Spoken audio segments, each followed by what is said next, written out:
Well, I had to interrupt vacation, especially today. Yes, Black Myth Wukong has just been released and we need to talk about it because it's already a phenomenon. The game has just been released and it's already breaking all the records, with extraordinary sales surpassing even giants like Cyberpunk and Elden Ring. As we speak, the studio has sold more than 4.5 million copies. Yes, you heard me right, 4.5 million. So let's not waste any more time and just jump into it because I've got some juicy news and anecdotes for you guys. Let's go. So why did I want to talk about it? Well, first of all, and maybe you didn't know, the game was entirely developed using Unreal Engine 5. Yes, you heard that right, and with revolutionary features finally being used like Lumen and Nanite. We are finally seeing titles being released that fully utilize these tools, which are revolutionizing traditional workflows. Game Science, the Chinese studio behind the project, had shared some information about their developments a few years ago, including the fact that they started on Unreal 4.24, then moved to version 4.26, and finally finished on version 5. Apparently without any major issues, which is pretty cool. This is a noteworthy decision because usually, once a project is in production, studios avoid switching versions due to the complication it can cause. I'm not sure which version they ended up with, maybe 5.1? I'm curious to see some behind-the-scenes content about all this in the near future. Zhao Wenyong, the co-founder and technical director, shared more details about the studio's enthusiastic and extensive use of Nanite and Lumen.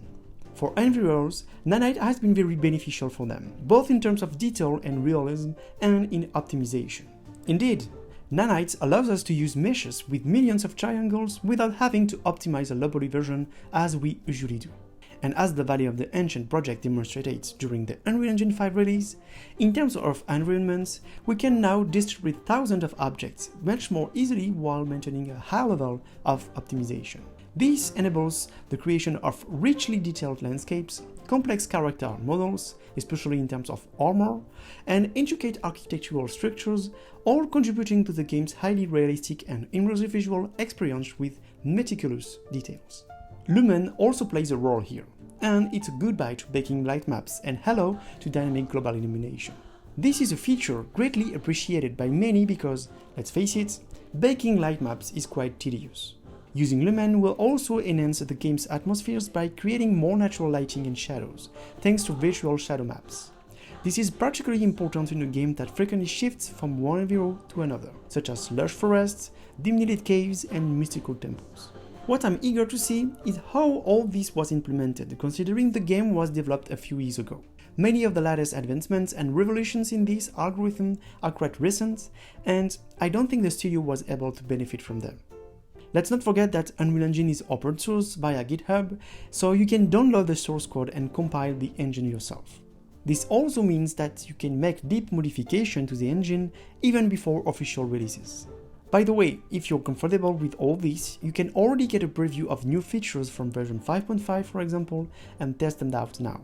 That is, if you're up for compiling the engine from scratch, all by yourself. Returning to the interesting features, we know that the studio used virtual height fill mesh, particularly to create dynamic effects in the environment, like the dynamic snow effects that can often be seen in the launch trailers. The VHM is a solution often used to create tessellation on landscapes using virtual texture and based on the eponymous plugin, which has remained experimental for some time. It's not surprising as Epic has been working on and now heavily relying on Nanite tessellation, also available experimentally since version 5.3. I even talk about this in one of my videos, so feel free to check it out. During the last GDC, we got a glimpse of this feature in action with the upcoming title also fully developed using Unreal Engine Marvel 1943.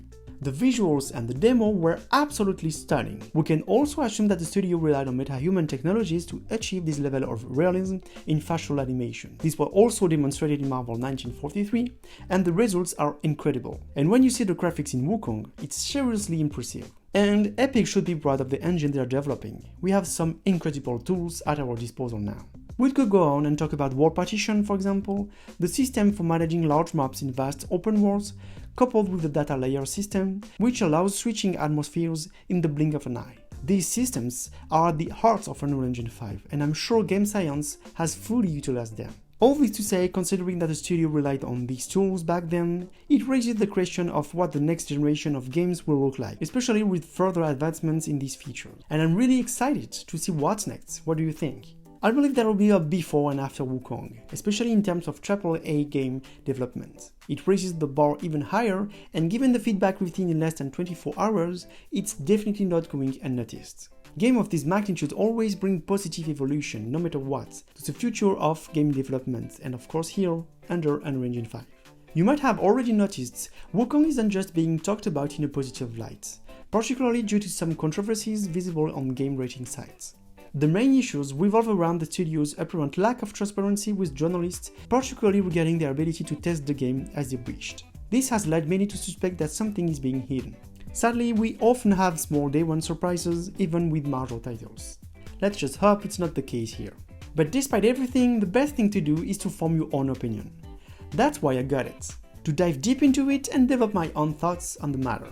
Seeing Unreal Engine AAA development in action is cool, right? So let's go!